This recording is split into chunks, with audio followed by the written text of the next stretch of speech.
Mis padres ignoraron a mis hijos durante años mientras financiaban a los hijos de mi hermano, pero cuando trataron de reconectarse después de que mis hijos se volvieron exitosos, les dije que era demasiado tarde. Hola a todos, soy Carmen, y hoy quiero compartir con ustedes una historia sobre favoritismo familiar, las consecuencias a largo plazo de jugar favoritos con los nietos, y lo que pasa cuando el éxito llega a los niños que fueron ignorados. Esta es sobre cómo mis padres pasaron años llenando de dinero y atención a los hijos de mi hermano, mientras trataban a mis hijos como ocurrencias tardías, y cómo su intento de reconectarse cuando mis hijos se volvieron exitosos fue recibido con una realidad que nunca vieron venir. Al final de esta historia, entenderán por qué algunos puentes, una vez quemados, nunca pueden ser reconstruidos. Sin importar cuánto arrepentimiento siga, déjenme empezar dándoles algunos antecedentes sobre la dinámica de mi familia. Tengo 45 años, casada con mi esposo Miguel durante 20 años, y tenemos 3 hijos, Emma que ahora tiene 19, Jos que tiene 17, y Lily que tiene 15. Mi hermano Kevin es 3 años mayor que yo, casado con su esposa Sandra, y tienen gemelos que ahora tienen 18 años. En la superficie, éramos una familia típica de clase media, pero por debajo, había un patrón de favoritismo que moldearía toda la relación de nuestros hijos con sus abuelos. Mis padres, Roberto y Patricia, eran ambos maestros que se jubilaron hace aproximadamente 10 años. Vivían cómodamente con sus pensiones y siempre habían sido abuelos involucrados, o eso pensé inicialmente. Cuando nacieron los gemelos de Kevin, Brandon y Tyler, mis padres estaban sobre la luna. Eran los primeros nietos, y mamá y papá los consintieron desde el primer día. Los cuidaban regularmente, los llevaban a paseos especiales, y los llenaban de regalos para cada ocasión. Cuando Emma nació 2 años después, esperaba que mis padres estuvieran igualmente emocionados sobre su nueva nieta. Y estaban emocionados, inicialmente, pero se hizo claro bastante rápido que su entusiasmo tenía límites. Emma era una bebé quejumbrosa que requería mucha atención, y mis padres parecían menos dispuestos a ayudar con cuidado o visitas nocturnas. Harían comentarios sobre lo fáciles que habían sido los gemelos comparados con Emma, y cómo algunos bebés eran simplemente más demandantes que otros. Mientras más niños llegaron en ambas familias, el patrón de favoritismo se volvió cada vez más obvio y hiriente. Cuando Jos nació, la respuesta de mis padres fue educada pero tibia. Enviaron una tarjeta y un regalo pequeño, pero no hubo prisa por conocerlo, no hubo ofertas de ayuda y no hubo elogios emocionados de abuelos que había experimentado con los gemelos. Para cuando Lily llegó, su reacción fue casi rutinaria, como si estuvieran pasando por las emociones de ser abuelos en lugar de sentir alegría genuina sobre otra nieta. El favoritismo financiero fue el aspecto más llamativo e hiriente de su comportamiento. La familia de Kevin luchaba financieramente debido a su historial de empleo inconsistente y la decisión de Sandra de ser madre que se queda en casa. Mis padres intervinieron inmediatamente y generosamente para ayudar a mantener a los gemelos. Pagaron por equipo deportivo caro, lecciones privadas de música, campamentos de verano, y eventualmente contribuyeron significativamente a fondos universitarios que empezaron cuando los niños eran pequeños. Mientras tanto, Miguel y yo ambos trabajábamos empleos estables y manejábamos nuestras finanzas responsablemente. No éramos ricos, pero éramos estables y autosuficientes. Mis padres parecían interpretar nuestra estabilidad financiera como que no necesitábamos o merecíamos su ayuda. Nunca ofrecieron contribuir a fondos universitarios para mis hijos, nunca pagaron por sus actividades o equipo, y rara vez incluso ofrecían comprar ropa o útiles escolares. La disparidad era impactante e innegable. Brandon y Tyler recibían bicicletas nuevas cada pocos años, tenían sus habitaciones redecoradas regularmente y obtenían electrónicos caros para cumpleaños y feriados. Emma, Jos y Lily recibían regalos modestos, usualmente libros o ropa, y a menudo se les decía que las experiencias eran más valiosas que las cosas materiales. Cuando expresaban decepción sobre la diferencia obvia en el trato, el favoritismo educacional fue igualmente doloroso de ver. Mis padres pagaron para que los gemelos asistieran a programas de enriquecimiento de verano caros, contrataron tutores cuando luchaban académicamente, e incluso pagaron por cursos de preparación para SAT y consultores de aplicaciones universitarias. Cuando pregunté si podrían considerar apoyo similar para mis hijos, me dijeron que cada familia tenía que hacer su propio camino y que demasiada ayuda podía hacer a los niños consentidos e dependientes. Los gemelos también fueron los receptores del tiempo y atención de mis padres de maneras que mis hijos nunca experimentaron. Abuela y abuelo asistían a cada uno de los eventos deportivos, obras escolares y competencias académicas de Brandon y Blair. Planeaban viajes especiales solo para los gemelos, los llevaban a parques de diversiones y museos, y creaban tradiciones alrededor de sus intereses y pasatiempos. Mis hijos notaron la diferencia temprano y frecuentemente. Emma preguntaría por qué abuela y abuelo no venían a sus conciertos escolares o por qué nunca la llevaban a paseos especiales como hacían con sus primos. Jos se preguntaba por qué no recibía el mismo equipo deportivo caro que Brandon y Tyler recibían, aunque él era igualmente talentoso y dedicado. Lily dejó de pedir cualquier cosa de sus abuelos para cuando tenía 8 años, porque había aprendido que la decepción era el resultado más probable. Traté de dirigir el favoritismo con mis padres en múltiples ocasiones a lo largo de los años. Me acerqué a las conversaciones cuidadosamente, tratando de no sonar acusatoria o celosa, sino simplemente pidiendo trato más equitativo de todos sus nietos. Las respuestas de mis padres siempre fueron defensivas y desdeñosas. Alegaban que cada situación familiar era diferente, que la familia de Kevin necesitaba más ayuda y que yo estaba siendo demasiado sensible sobre relaciones normales de abuelos. Cuando señalé ejemplos específicos de la disparidad en el trato, desviarían con explicaciones sobre momento, circunstancias o las necesidades individuales de diferentes niños. Insistían que amaban a todos sus nietos igualmente, pero que el amor se manifestaba diferentemente, dependiendo de varios factores que nunca definieron claramente. La respuesta más hiriente que recibí fue cuando mi madre me dijo que mis hijos estaban bien y bien ajustados y no necesitaban el mismo nivel de apoyo que los gemelos requerían. Sugirió que Brandon y Tyler eran más sensibles y necesitaban atención extra y recursos para prosperar, mientras mis hijos eran naturalmente resistentes y tendrían éxito sin importar el apoyo externo. Mientras mis hijos crecieron, empezaron a entender el favoritismo por lo que era, una clara preferencia por sus primos que no tenía nada que ver con su propio valor o comportamiento. Emma se volvió resentida y amarga sobre la diferencia en el trato, frecuentemente haciendo comentarios sarcásticos sobre sus primos favoritos y su estatus especial con abuela y abuelo. Jos se volvió retraído alrededor de mis padres, educado pero distante, protegiéndose de más decepción. Lily simplemente los descartó completamente, tratándolos como extraños educados en lugar de abuelos queridos. El patrón continuó a través de sus años adolescentes, con la planificación universitaria sirviendo como el ejemplo final y más dramático del favoritismo. Mis padres habían estado contribuyendo a los fondos universitarios de los gemelos desde que eran pequeños, y para cuando se graduaron de secundaria,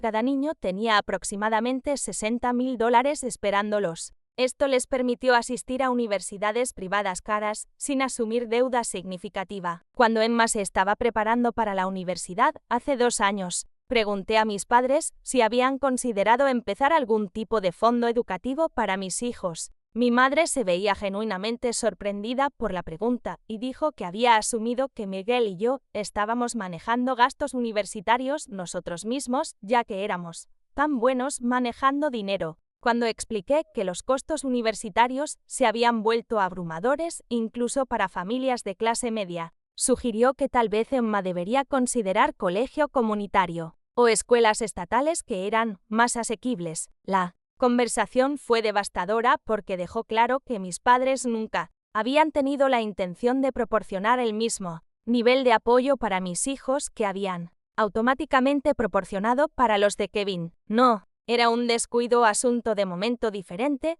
era una elección deliberada de invertir en algunos nietos mientras dejaban a otros resolverlo por sí mismos. A pesar de la falta de apoyo financiero de mis padres, los 3 de mis hijos han prosperado académica y personalmente. Emma se graduó como la mejor estudiante de su secundaria y recibió una beca académica completa a una universidad prestigiosa donde ahora está estudiando premedicina. Josh actualmente está clasificado segundo en su clase y ya ha recibido interés de reclutamiento de varias universidades de primer nivel, tanto por académicos como atletismo. Lily, a pesar de ser la menor, ya ha ganado varios premios nacionales por su escritura y ha sido aceptada en un programa selectivo de verano para estudiantes dotados. Su éxito ha venido a través de su propio trabajo duro, talento natural y el apoyo que Miguel y yo hemos podido proporcionar. Emma trabajó medio tiempo durante toda la secundaria para ahorrar dinero para gastos universitarios.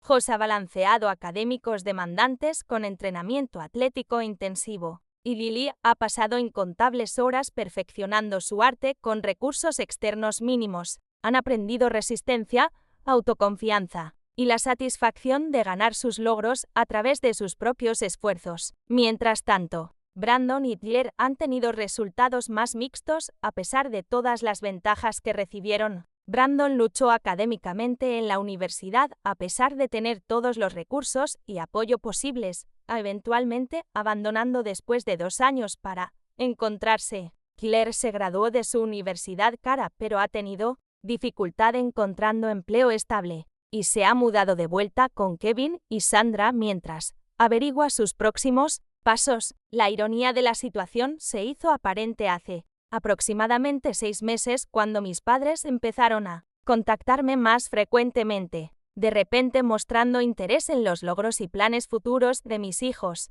Empezaron a preguntar sobre las aplicaciones de escuela de medicina de Emma, el proceso de reclutamiento universitario de Josh y las competencias de escritura de Lily. Empezaron a hacer comentarios sobre lo orgullosos que estaban de sus nietos y lo exitosa que se había vuelto nuestra familia. El cambio en su atención coincidió con preocupaciones crecientes sobre la falta de dirección de Brandon y Tyler y la dependencia financiera creciente de Kevin en mis padres. El abandono universitario de Brandon había sido caro y decepcionante. La búsqueda de trabajo de Tyler se extendía indefinidamente, y Kevin recientemente había pedido ayuda con pagos de hipoteca. Después de un periodo de desempleo, mis padres parecían darse cuenta de repente de que los nietos que habían negligido eran en realidad los que estaban prosperando y logrando éxito, mientras los nietos en los que habían invertido pesadamente estaban luchando por lanzar vidas adultas independientes. Su interés recién descubierto en mis hijos se sintió transparente y oportunista en lugar de genuino. El punto de quiebre llegó hace 2 meses cuando mi madre llamó para preguntar si ella y papá podían llevar a Emma a cenar para celebrar su éxito y conocerla mejor ahora que se estaba convirtiendo en una joven tan lograda. Cuando pregunté por qué este interés estaba emergiendo ahora, después de años de involucramiento mínimo en la vida de Emma, mi madre se puso defensiva y dijo que abuelos y nietos naturalmente se acercaban más mientras los niños maduraban. Decidí que era hora de honestidad completa sobre los años de favoritismo y su impacto en mis hijos. Le dije a mi madre que Emma no tenía interés en desarrollar una relación con abuelos que la habían ignorado durante la mayor parte de su vida y solo mostraban interés ahora que era exitosa. Expliqué que los 3 de mis hijos habían aprendido a vivir sin el apoyo o atención de sus abuelos, y que no estaban interesados en ser valorados de repente porque sus logros reflejaban bien en la familia. La respuesta de mi madre fue predeciblemente defensiva e hiriente. Me acusó de ser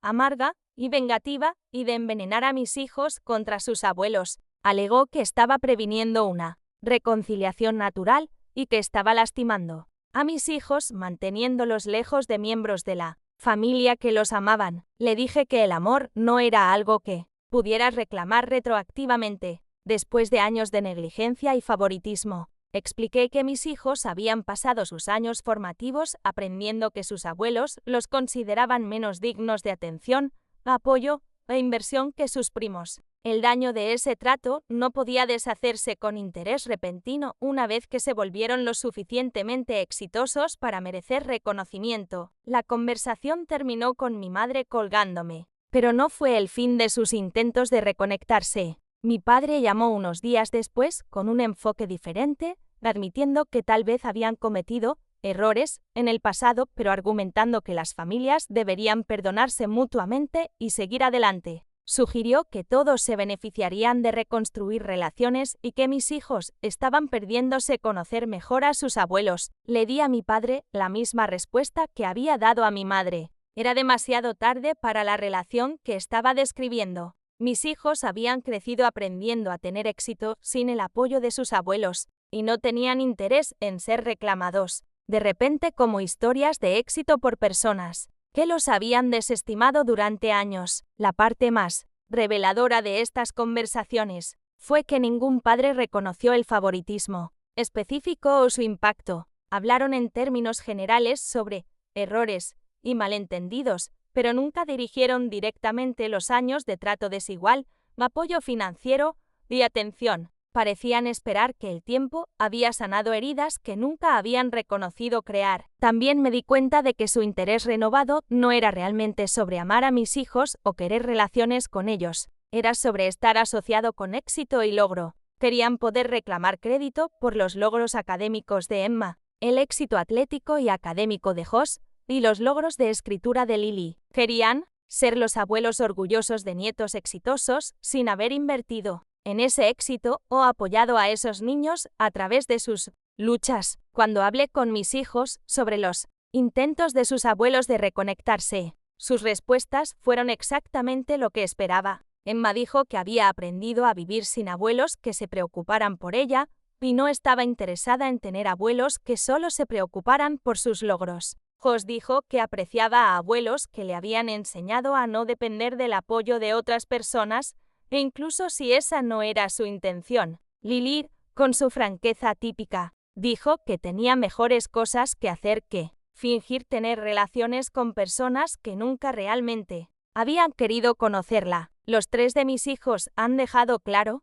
que no tienen interés en desarrollar relaciones con sus abuelos ahora. No se sienten enojados o amargos, simplemente se sienten indiferentes. Mis padres son extraños para ellos, personas que ven ocasionalmente en reuniones familiares pero no consideran figuras significativas en sus vidas. La oportunidad para relaciones significativas de abuelos se perdió hace años y el éxito no ha cambiado esa realidad fundamental. La situación ha causado alguna tensión familiar, con Kevin estando atrapado en el medio y sintiendo presión para mediar. Ha reconocido que nuestros padres jugaron favoritos, pero también está defensivo sobre el apoyo que su familia recibió y preocupado sobre perder ese apoyo si toma lados. Su posición es entendible, pero no cambia la realidad de lo que pasó o su impacto duradero. Algunos miembros de la familia extendida han sugerido que debería alentar a mis hijos a dar otra oportunidad a sus abuelos,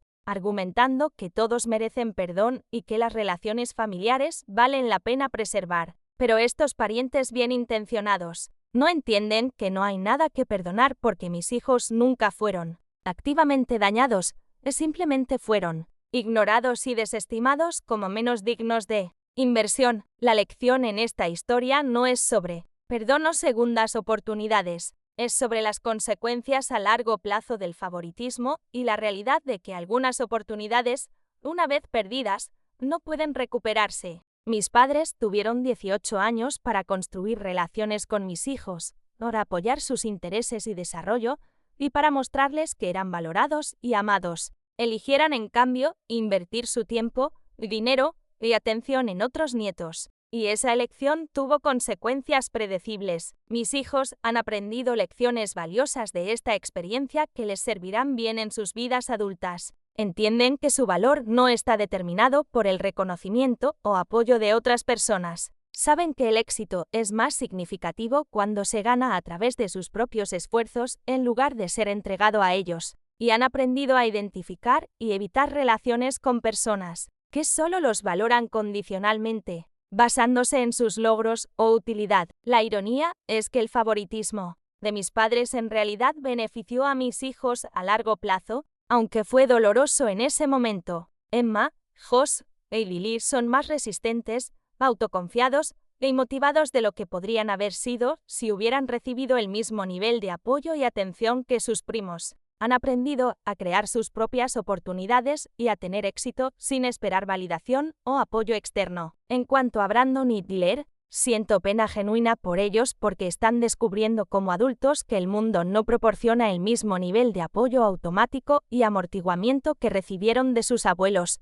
Están luchando por desarrollar independencia y resistencia que mis hijos aprendieron temprano por necesidad. Mirando hacia atrás, desearía haber sido más directa con mis padres sobre el favoritismo antes y más protectora del bienestar emocional de mis hijos. Pasé demasiados años esperando que la situación mejorara y haciendo excusas por comportamiento que era claramente hiriente e injusto. Debería haber establecido límites más firmes y haber sido más honesta sobre el impacto de sus elecciones. Pero estoy orgullosa de cómo mis hijos han manejado la situación y cómo han prosperado a pesar de la falta de apoyo de abuelos. Se han convertido en jóvenes logrados, independientes y confiados que no necesitan validación externa para conocer su valor. Su éxito es enteramente suyo y nadie puede tomar crédito por ello excepto ellos. El intento de reconciliación de mis padres ha sido una confirmación final de que su evaluación inicial de mis hijos fue incorrecta, pero es demasiado tarde para que ese reconocimiento importe. Mis hijos han seguido adelante y construido vidas que no incluyen abuelos que de repente quieren reclamarlos como historias de éxito. A veces, el costo del favoritismo es permanente. Y esta es una de esas veces. Lo más importante que he aprendido de esta experiencia es que los niños recuerdan cómo son tratados, y esas memorias moldean sus relaciones adultas y expectativas. Mis padres crearon su propio legado con sus nietos a través de años de lecciones y comportamientos, y ese legado no puede reescribirse con interés repentino o arrepentimiento. Tendrán que vivir con las consecuencias de su favoritismo, tal como mis hijos han aprendido a prosperar a pesar de ello.